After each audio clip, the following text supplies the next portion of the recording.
Hey guys, my name is Tim, and this behind me is my 2013 Volkswagen Jetta mk6 with a 2.0 gas engine in it. Now this car behind me just rolled over into 100,000 miles, so I thought it'd be a good idea to go ahead and change the timing belt. Problem is there's no videos out there specific to the mk6 2.0 gas engine, so I kind of had to piece together some other videos, look for some other videos that were kind of relevant, but not overly specific. So in case you need to change your timing belt and want to watch a video on how to do that, you can follow along with my video and get it done. Now, that being said, as a disclaimer, I'm not a mechanic. I'm not trained to work on Volkswagen engines. I'm actually not trained to work on any engines, now that I think about it. So if you follow these steps, break your car, hurt your engine, I cannot be held responsible, and do not put any liability out there for that. But this car is done. I've been driving it for a week now, and it runs pretty darn good, so I'm pretty happy with it, pretty pleased with it. So if you find this video useful and you're able to get the job done or get part of the job done, you want to donate $1 to me, I've included a link at the bottom of this video so you can do that. Thanks guys, and I hope you have an awesome day, get your timing belt done, and all is well. Okay, I realized after I finished all the videotaping that I forgot to show you all how to take off the splash guard here around the wheel well. It's not very hard to do though. There's just a bunch of T25 Torx screws. There's 2 of them, and they go up a few around the top here, around this edge. There's some against the wheel well, or against the engine behind this tire, and you can't see those obviously. And there's another one poking out right down in there. So just find all those, and the 2 that'll get you are the ones that are right up here under the bumper. So just take off those screws, and that inner well will come off. You'll also need to remove there's a splash guard up under the engine. Obviously mine isn't there right now because I haven't put it back on yet, but that's where that will be, and it's held on also by 6 T25 Torx screws. And here's that splash guard that goes up underneath the Jetta. The reason I haven't put mine back on is because I have to change the transmission fluid and the oil, so why put this thing back on? But anyway, you can see here, there, all the way around you've got these bolt holes. So it looks like there's 8 of them. 8 T25 screws that you have to get out before it'll come out, and that's all there is to that. Okay, so when you take off this serpentine belt here, Volkswagen's made it actually a step before. It's kind of easy. So to get that off, you just pull this back, and see how it loosens the belt there. You just pull that serpentine belt right off that top pulley and around the rest of them. Okay, now we need to remove these 4 bolts here that hold on the harmonic balancer. It's just a 6mm Allen wrench, and I got one that was for a socket drive. I highly recommend that to get that off because they're kind of tough to get out of there. Once you get that off, we can move on. Alright, next we need to take off the serpentine belt tensioner, which is this guy right here. You're going to take off a bolt there, a bolt there. And there's 1 bolt underneath here that's really hard to get to up under there. It's between that serpentine, it's hard to see there, it's between that pulley and the engine block. It's really tough to get to, but with a 13mm wrench, you work at it, and you can eventually get that bolt out of there. Also, you have to take this bolt out here. It holds your power steering reservoir there, and this plate is in the way of some other things, namely this guy here. So once you get all that out of the way, you can work on removing the timing belt covers. Okay, next we're going to remove the timing belt cover. Now there's an upper portion here, there's a middle portion which will come out last, and there's a lower portion. To remove the top portion, there's 2 clips at the top. One over here, just pull that clip out, and this clip right here, and just pulls out from there. I moved these hoses, just kind of pull them aside, get them out of your way, and just pull that straight on out, and just wiggle it back and forth until it comes out.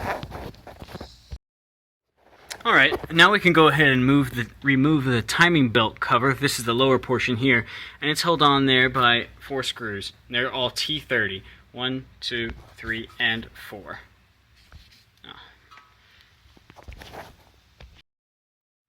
Alright, next we're going to remove the middle portion of the timing belt cover.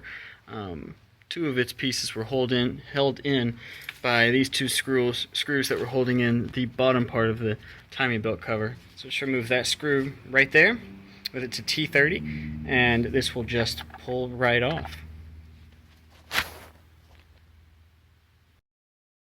Alright, next, for the sake of getting some extra room and also to get to the motor mounts there, we need to uninstall this, get this out of the way, and just kind of in general move all that around. I've already pulled this hose up here, and this plug just pulls out there.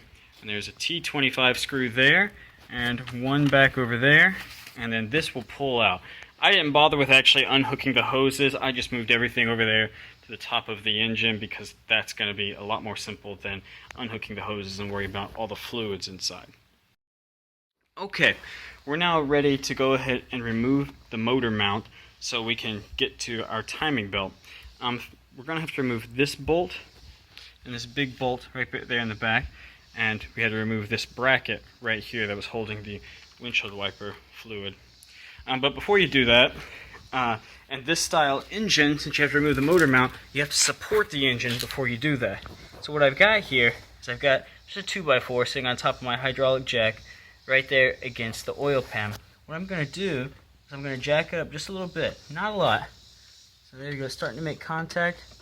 There you go, it's made contact with the oil pan. I'm just going to give it a little bit of push. That's all I need for right now. And that's it.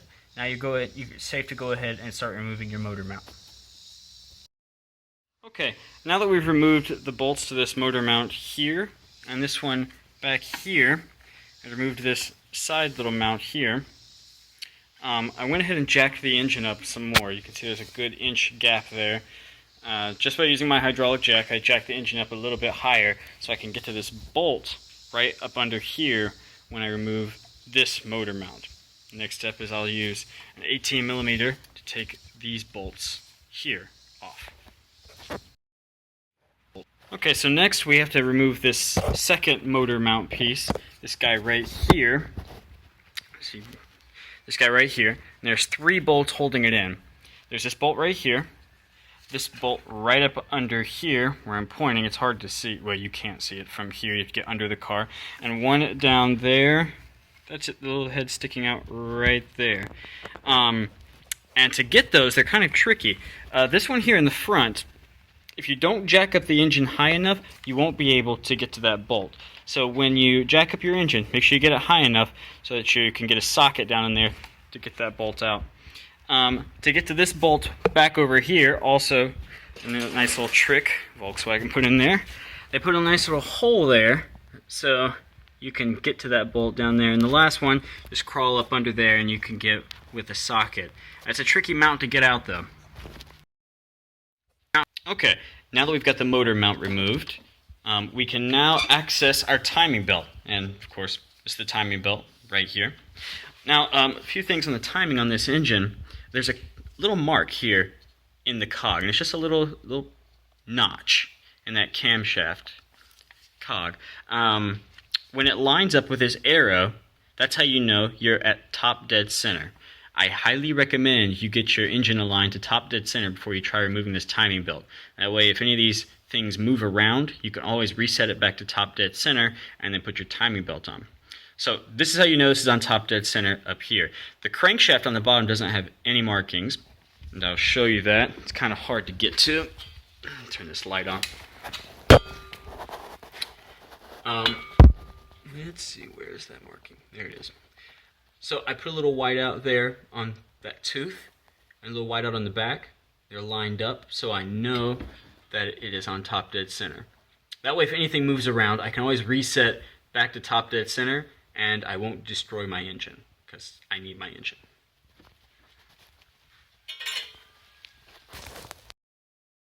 Okay, now that we have our engine set on top dead center, we can go ahead and loosen the tensioner. And down here is the tensioner right here. That's a 13 millimeter nut, and we're just going to loosen that a little bit so we can push this pulley back and slide the timing belt off.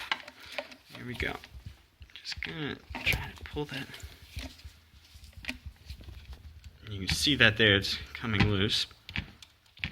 There you go, it doesn't have to be crazy.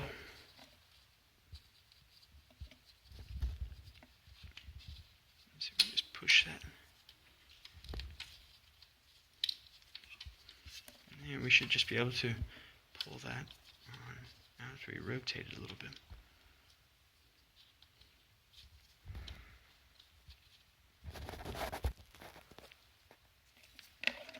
There, now we just loosen that up, rotate that a little bit, and now this will just slide right off the water pump right here.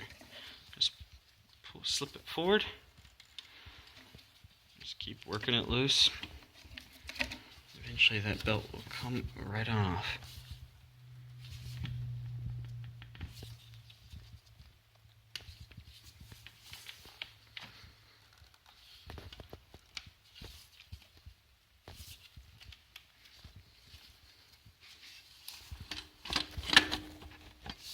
Struggle is real.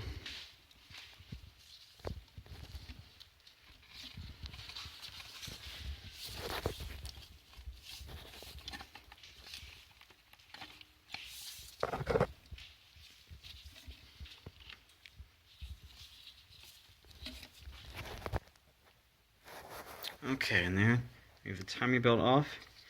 We can just slide it on out. And there we go. Next step will be to remove this tensioner. Okay, now we're just going to take this little nut off the rest of the way. Ah, that was the easiest process of the entire job. Tensioner's off. Okay, now that we have the belt removed, we have the tensioner off there. That little cog there, that is your water pump. Now, if you are changing a timing belt and you do not change your water pump, then you are definitely doing this wrong. And so we're going to remove this water pump and replace it with a new one that came in our component kit. Okay, now we're going to remove the water pump.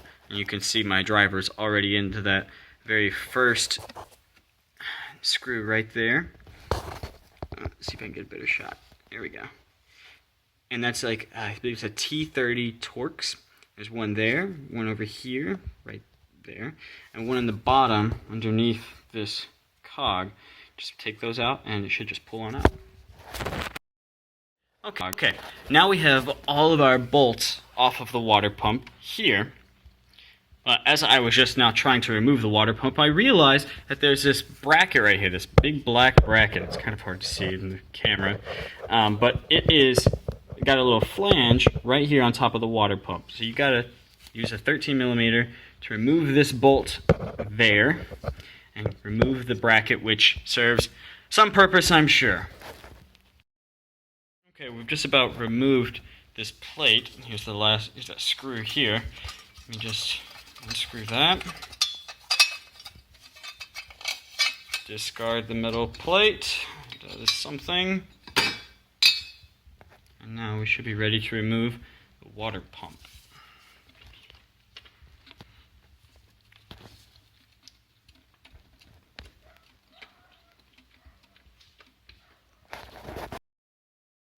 Do bear in mind when you take your water pump off, as you can see mine has been removed there, lots and lots of fluid will come out of there. So make sure you have something at hand to catch all that fluid that comes out. Okay, now I've just got the this metal flange, or this metal bracket back on with the flange over the water pump. I've just got that screw barely in there, or that bolt right there, and now I'm going to start in on that last screw on the water pump. And then as I tighten it down, I'm going to tighten it slowly here and in the other two bolts. That way we evenly torque down the new gasket. Okay, so a little bit about these tensioners on these Volkswagens. You notice there's a tab right here on the back here. There's a little slot. You can't see it because of that giant cog that's in the way. There's a little slot where that tab is supposed to fit into. Make sure when you put this on that tab slips into it. Also, another note that you don't see a whole lot of videos mentioning it on YouTube is when you tighten this thing, that little arrow is supposed to point to the center of that tab. And if you have it way back here or way up here, your tension is off. When your timing is set, it needs to be right there in the middle. And the way you do that is you use some pliers to slip into those two notches there to tighten it. And you tighten it by that arrow. It turns in that direction to tighten. And that'll become more clear once you get into the job yourself. Okay, now you slip your timing belt on. And when you do get your timing belt on, you want to make sure that your timing marks are still lined up. There you can see that one's still lined up. If I look down here on the bottom, you see that one right there is also lined up. So now it looks like my timing belt is installed properly. Next, I've got to properly tension this tensioner right here. And recall those arrows in that tab are right here in the back. They're very hard to see, so you'll have to put your needle nose pliers in those two little holes there and turn in that direction of the arrow. That arrow, it's hard to see. This arrow, there it is, now it's focused. That arrow turns counterclockwise to tighten. And you tighten it until that arrow meets that notch. And that's how you know your tension is properly set.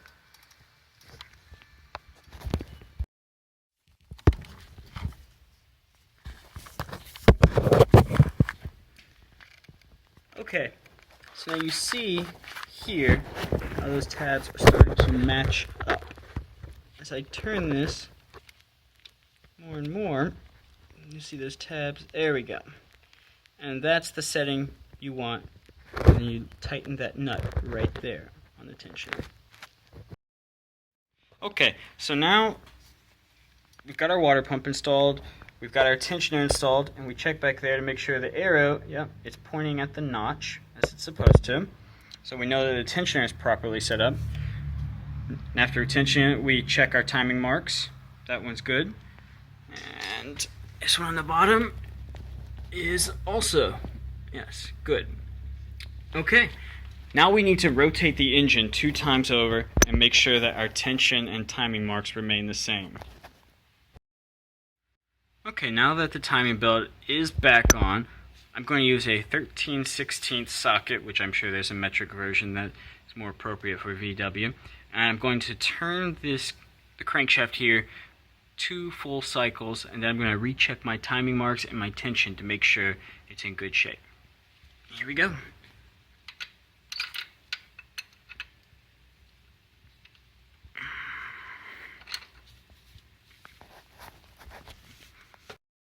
Okay, I've just finished rotating the crankshaft 2 full turns around.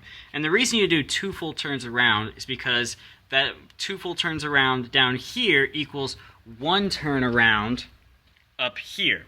And again, we need to check our timing markings. That one's top dead center there. And the one on the bottom is also set for top dead center. So we're in good shape there. Let's check our tensioner, make sure it's still accurately tensed. And it looks good.